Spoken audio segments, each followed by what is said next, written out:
Hello, this is the 11th video on electromagnetism for classes 6 to 10. This is bilingual, Hindi, English, can be used by students of class 10 to review and to understand. इस video में हम induced charges के बारे में जानेंगे. Static induction, electrostatic induction. पिछले video में हमें देखा था कि हम जब रब कर कर पीवीसी पाइप को या ग्लास रॉड को चार्ज करते हैं, उस चार्ज को हम मेटल ऑब्जेक्ट पर हम ट्रांसफर कर सकते हैं, मेटल ऑब्जेक्ट को के ऊपर मूव कर सकते हैं, और फिर दो मेटल ऑब्जेक्ट्स के बीच में भी चार्ज ट्रांसफर हो सकता है. और फिर हमने देखा कि गोल्ड लीफ इलेक्ट्रोस्कोप, जिसमें हमने उसके ऊपर जो नॉब है उस पर हमने चार्ज रखा और फिर वो चार्ज नीचे तक उसके लीव्स तक चला गया और फिर म्यूचुअल रिपल्शन के कारण लीव्स डाइवर्ज हुए, दूर हट गए. ओके. और फिर हमने ये भी देखा था कि पहले हम नेगेटिव चार्ज रखते हैं इलेक्ट्रोस्कोप पे और फिर बाद में पॉजिटिव चार्ज रखते हैं तो लीव्स कोलैप्स हो जाते हैं क्यों, which means that positive the charges cancel. तो इसका मतलब है कि किसी ऑब्जेक्ट में इक्वल क्वांटिटीज में पॉजिटिव और नेगेटिव चार्ज हो तो वो ऑब्जेक्ट न्यूट्रल लगता है, जैसे कि इट इज नॉट चार्ज्ड. फिर हमने एक और फिनोमिनन देखा था लेकिन उसको हमने पॉइंट आउट नहीं किया, इस पर कोई टिप्पणी नहीं की. ये है जब हम चार्ज रॉड को, एबोनाइट रॉड को या ग्लास रॉड को इलेक्ट्रोस्कोप के पास ले आते हैं तो उसके छूने से पहले ही इलेक्ट्रोस्कोप का लीफ डाइवर्ज होने लगता है. इसका मतलब जब भी कोई चार्ज ऑब्जेक्ट इलेक्ट्रोस्कोप के नजदीक आता है, उसके आसपास आता है, तो तब लीफ डाइवर्ज होने लगता है. तो इसको हम पहले देखेंगे. तो यहाँ पर एक एबोनाइट रॉड को मैं चार्ज कर रही हूँ वुल से, और फिर उसको इलेक्ट्रोस्कोप के पास ले जाएंगे हम, लेकिन छुएंगे नहीं. We will not touch the knob of the electroscope. So you can see कि उसके नजदीक जाते ही वो लीफ रिएक्ट करने लगता है, इट इज डाइवर्जिंग. बिना छुए ही, बिना without transfer of charge, the electroscope is showing charge. और जब रॉड दूर चला जाता है तो लीफ कोलैप्स हो जाता है, फिर नजदीक आता है तो फिर से रिफ्लेक्ट होता है, डाइवर्ज होता है. तो without touching the electroscope appears to be charged.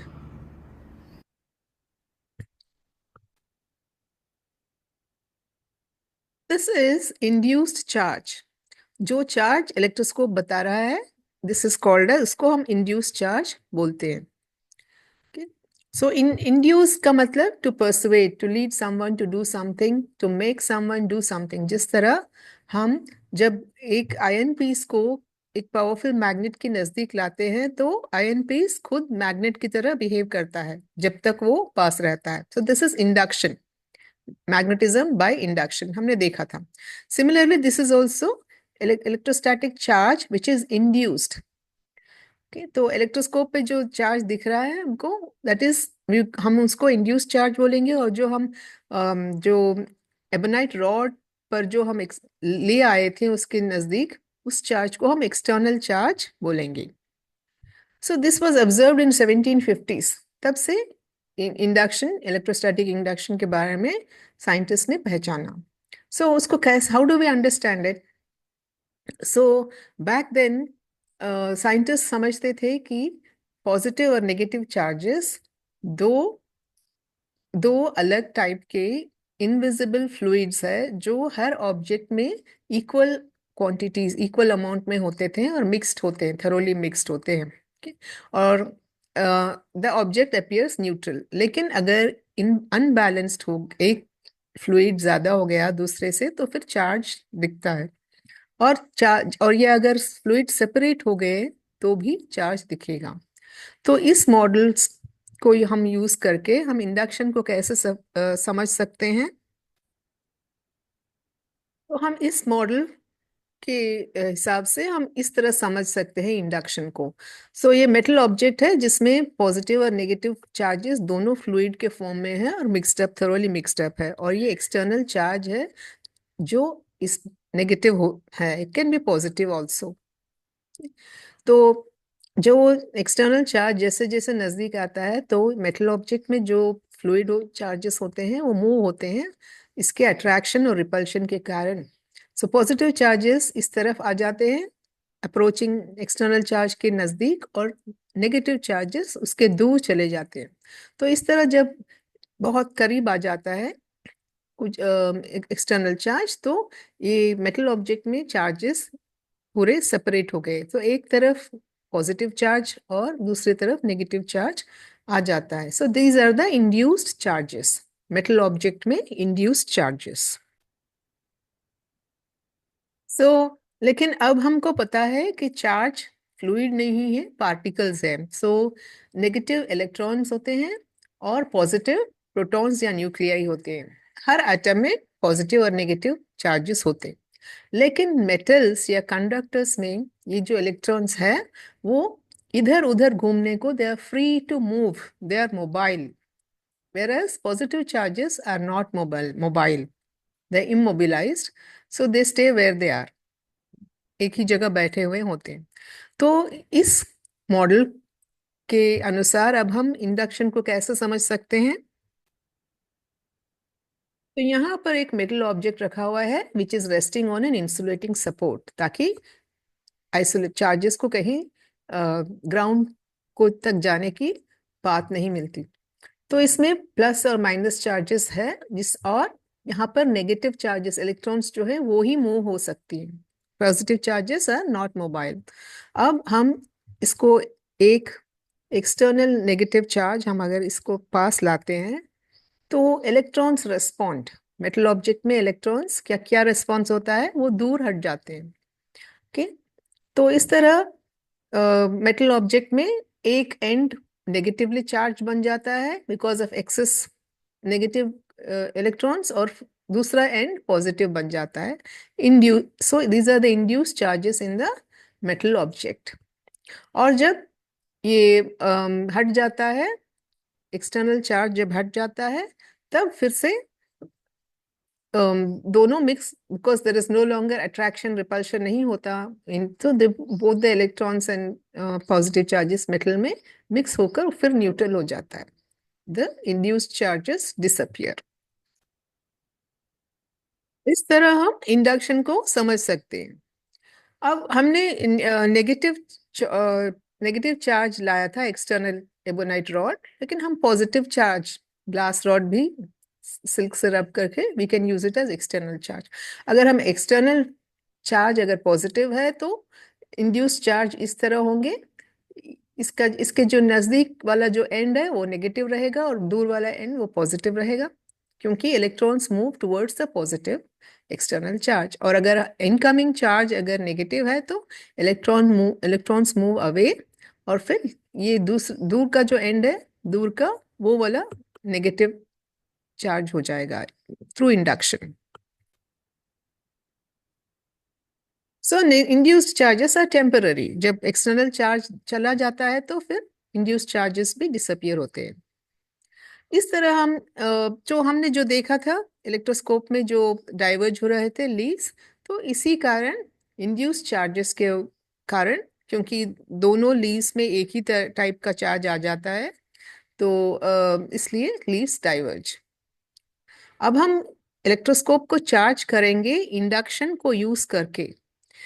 Otherwise हम लोग वो एक्सटर्नल चार्ज को टच करते हैं, नॉब पर हम टच करके ट्रांसफर होता है चार्ज एल्बोनाइट रॉड से इलेक्ट्रोस्कोप के नॉब के ऊपर ट्रांसफर हो जाता है। अब हम without touching you can use a glass rod positive charge और an ebonite rod negative charge and charge the electroscope through induction. So उसको कैसे करेंगे, हम पहले हम इसका स्कीम देखेंगे। सो यहाँ पर हम इलेक्ट्रोस्कोप का मॉडल है, यहाँ पर this is a metal part, ये जो और इंसुलेटिंग सपोर्ट। सो इलेक्ट्रोस्कोप का नॉब, उसका स्टेम और इसके लीव्स लीव्स सो इस सारे मेटल पार्ट में plus and minus charges mixed होते हैं बहुत सारे, और negative charges electrons are free to move. अब हम देखते हैं, जब हम इनकमिंग एक्सटर्नल नेगेटिव चार्ज पास में आता है तो सारे चार्जेस सेपरेट हो जाते हैं इलेक्ट्रोस्कोप में। नेगेटिव चार्जेस दूर भागकर इस तरफ लीव्स तक चले जाते हैं, ताकि इनकमिंग नेगेटिव से बिकॉज ऑफ रिपल्शन दूर हट जाते हैं। ओके, तो एक ऊपर की तरफ पॉजिटिव होता है और नीचे, और इसके अदर साइड में नेगेटिव चार्जेस रह जाते हैं। सो this is charge, inductively charge. अब हम इसको हमको चाहिए कि जब रॉड चला जाए एक्सटर्नल रॉड, तब भी हमको चार्ज इस पर चाहिए, we want on the electroscope. So how do we do that? हम सो द लीव्स डाइवर्ज, हम इसको वी विल टच इट, हम इलेक्ट्रोस्कोप के नॉब को हम टच करेंगे। जब टच करते हैं तो ये जो नेगेटिव चार्जेस जो है, जो रिपेल हो रहे हैं, इनको बाहर जाने का रास्ता मिल जाता है। तो थ्रू हमारे फिंगर्स, उंगली से होते हुए, शरीर से होते हुए ग्राउंड तक बह जाते हैं, दे फ्लो। सो इस तरह सारे नेगेटिव चार्जेस फ्लो होकर निकल जाते हैं, और फिर हम उंगली निकाल देते हैं तो वो पाथ बंद हो गया। नाउ अब इलेक्ट्रोस्कोप के ऊपर electro net total positive charge बच गया है, so it has become charged. Okay, so वो पॉजिटिवली चार्ज हो गया। अब हम चाहे ये एक्सटर्नल चार्ज दूर ले जाएं, लेकिन electroscope remains charge, it has been become charge. So this is how we charge the electroscope through induction. अब इन एक्सटर्नल चार्ज इस वक्त नेगेटिव था, अगर एक्सटर्नल चार्ज पॉजिटिव हो तो भी इलेक्ट्रोस्कोप चार्ज होता है। तो क्या होता है तब? If the incoming charge is positive, फिर पॉजिटिव चार्जेस सारे इस तरफ दूर हट जाते हैं, और जब हम फिंगर से हम टच करते हैं उसको उंगली से, तब ग्राउंड से, हमारे शरीर से होते हुए, हमारे फिंगर उंगली से होते हुए नेगेटिव चार्जेस इलेक्ट्रोस्कोप पर आ जाते हैं, they flow in. Okay, and then to cancel the excess negative charge, यहाँ पे अट्रैक्शन के कारण ग्राउंड से इलेक्ट्रॉन्स इसके अंदर पुल हो जाते हैं, और फिर when you remove your finger, so the electroscope is net negative charge इस पे आ जाता है। सो you can use a positive external charge और a negative external charge and charge the electroscope induction को यूज करते हुए। So we have charged the electroscope by electrostatic induction. Next हम एक इंस्ट्रूमेंट देखेंगे, डिवाइस, इसका नाम है इलेक्ट्रोफोरस। Electrophorus is a device which was used by scientists to generate charge. Okay? तो हम हर वक्त चार्ज बनाने के लिए हम रब करते हैं, पीवीसी या ग्लास रॉड को हम रब करके चार्ज बनाते हैं। इस तरह बार बार रब किए बिना भी हम चार्ज जनरेट कर सकते हैं इलेक्ट्रोफोरस को यूज करते हुए। इसमें इंडक्शन का यूज होता है, इंडक्शन के बेसिस पे चलता है। सो ये अराउंड 1760 इस प्रांत में, in that time it was discovered, it was made, invented, and it was a useful instrument. तो how does it work? क्या है इलेक्ट्रोफोरस? इलेक्ट्रोफोरस एक कॉपर का प्लेट या शीट या डिस्क है, जिसको एक इंसुलेटेड हैंडल लगा हुआ रहता है। This is made of plastic, rubber, resin, कोई किसी ऐसे इंसुलेटेड मटेरियल का हैंडल है। हम इस हैंडल से पकड़कर इस प्लेट, कॉपर प्लेट को उठा सकते हैं। और हाउ डज इट वर्क? हम इसको पहले हम एक स्टायरोफोम शीट या कोई ऐसे मटेरियल को चार्ज करेंगे। सो नीचे चार्ज मटेरियल, इंसुलेटिंग मटेरियल जिसको रब करके चार्ज किया गया है, तो उसके ऊपर हम कॉपर शीट को रखते हैं, इलेक्ट्रोफोरस को रखते हैं। तो कुछ थोड़ा सा चार्ज कांटेक्ट के कारण ट्रांसफर हो जाता है। तो हमको पता है कि मेटल ऑब्जेक्ट पर चार्ज ट्रांसफर होता है, लेकिन इसमें copper is filled with plus and minus charges, right? बहुत सारे चार्जेस इसमें फिल्ड है। तो इंडक्शन के कारण इसके because of this near by charge, ये जो नजदीक में जो चार्ज है ऑब्जेक्ट है, इसके कारण इंडक्शन हो जाता है और फिर सारे नेगेटिव चार्जेस ऊपर के सरफेस पे चले जाते हैं और नीचे का सरफेस पॉजिटिव चार्ज बन जाता है। ओके, सो इस स्थिति में इफ इन दिस सिचुएशन अगर हम ऊपर के सरफेस को एक बार अगर हम टच करते हैं उंगली से, तब क्या होता है, ये सारे negative charges as we know सब भाग जाते हैं ground, they go away to the ground, flow out, and so copper plate is positively charged, इस पे नेट चार्ज आ जाता है। तब हम इसको उठा सकते हैं इंसुलेटेड हैंडल्स के, सो पकड़कर हम उठाकर ये चार्ज कॉपर प्लेट इलेक्ट्रोफोरस से हम कहीं भी और चार्ज को ट्रांसफर करके हम एक्सपेरिमेंट्स कर सकते हैं। ओके, तो okay, so we have to make, और नीचे का जो मटेरियल है इसमें नेगेटिवली चार्ज स्टायरोफोम शीट था अभी। We can also use positively charge, जैसे ग्लास प्लेट को अगर हम चार्ज करेंगे तो यहाँ पे पॉजिटिव चार्ज होगा नीचे, तो इसके कारण इंडक्शन कैसे काम करता है, तब सारे नेगेटिव चार्जेस नीचे आ जाएंगे और पॉजिटिव चार्जेस ऊपर रहेंगे, और जब हम टच करेंगे ऊपर के सरफेस, तो बिकॉज ये पॉजिटिव चार्जेस के कारण ग्राउंड में से इलेक्ट्रॉन्स सारे यहाँ पे पुल इन हो गए, सो बहुत सारे इलेक्ट्रॉन्स इस पर आ जाते हैं, तो फिर जब हम कॉपर प्लेट को लिफ्ट करते हैं तो इट बिकम्स नेगेटिवली चार्ज्ड। ये है हमारा इलेक्ट्रोफोरस, सिंपल एक कॉपर का शीट रेक्टेंगल शेप में है, उसको एक रबर इरेजर को मैंने उसको अटैच किया है, वो होगा हमारा इंसुलेटेड हैंडल, उसको पकड़कर हम इसको लिफ्ट करेंगे, उठाएंगे उसको, ठीक है। तो नीचे थर्मोकॉल स्टायरोफोम का शीट है, अब हम इसको रब करेंगे वुल से, ऐसे इवन ऑर्डिनरी क्लॉथ से रब करने भी से भी चार्ज हो जाता है।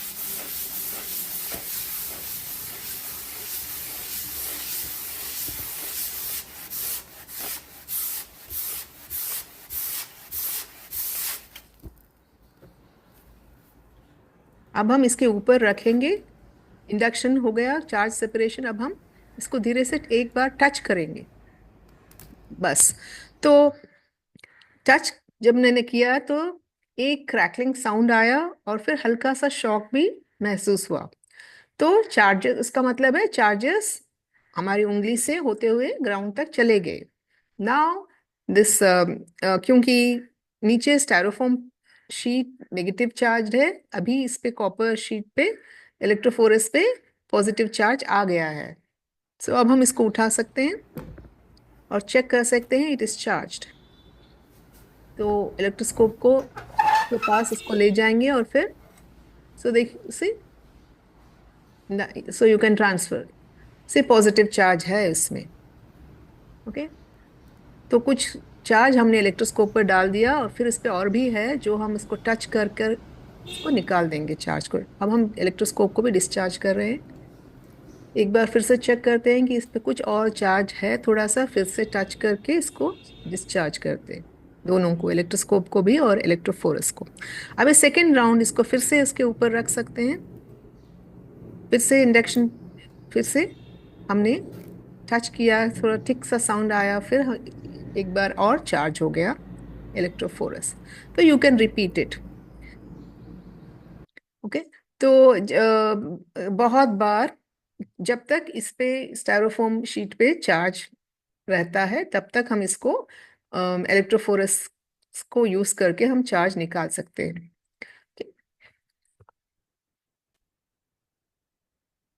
तो हमने एक इलेक्ट्रोफोरस बनाया और उसको यूज भी किया।